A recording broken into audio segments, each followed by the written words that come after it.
So the first phase of unlocking India will of course come into effect from today, and a continuous and a cautious reopening is what India is looking forward to. The first phase allows for religious places, hotels, restaurants and shopping malls to reopen for what is being described as a careful, calibrated reopening. Now, the centre has issued standard operating procedures for places that are being reopened. According to the standard operating procedures for religious places, entrances will be required to have mandatory hand hygiene, such as sanitizer dispenser and thermal screening provisions. Only asymptomatic people will be allowed inside of the premises, and people who enter should wear face masks and face covering. There will be a staggering of visitors that needs to be done. Shoes and footwear will have to be taken off inside their own vehicles.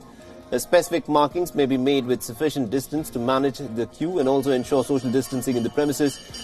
Preferably, separate entry and exit points will have to be organised. Touching of statues, idols, holy books, etc. will not be allowed. Common prayer mats will be avoided. Devotees should bring their own prayer mat and piece of cloth which they can then take back. No physical offerings such as prasad or distribution or a sprinkling of holy water, etc. will be allowed inside religious places.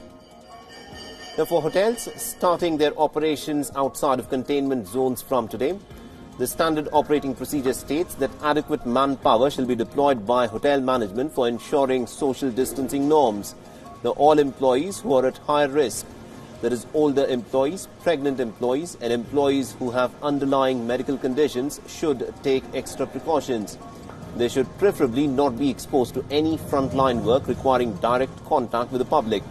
While large gatherings, congregations still remain prohibited, a proper disinfection of steering, door handles, keys, etc. of vehicles should be taken up. Separate entry and exit for guests, staff and goods and supplies should be organised. The number of people in the elevators will be restricted, duly maintaining social distancing norms. Now, preparing to reopen today, restaurants have also redesigned their spaces and have reduced their capacities to as low as 50 to even in some places 30%. Restaurants are reducing the number of tables and are placing them further apart. Now, dine-ins in both restaurants and also in food courts and malls will be permitted with just about 50% of the seating capacity. Takeaways will be encouraged instead of dine-ins. Disposable menus have been advised to be used.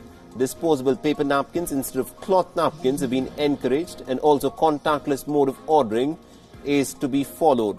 Along with digital mode of payment, cleaning and regular disinfection of frequently touched surfaces will also have to be done.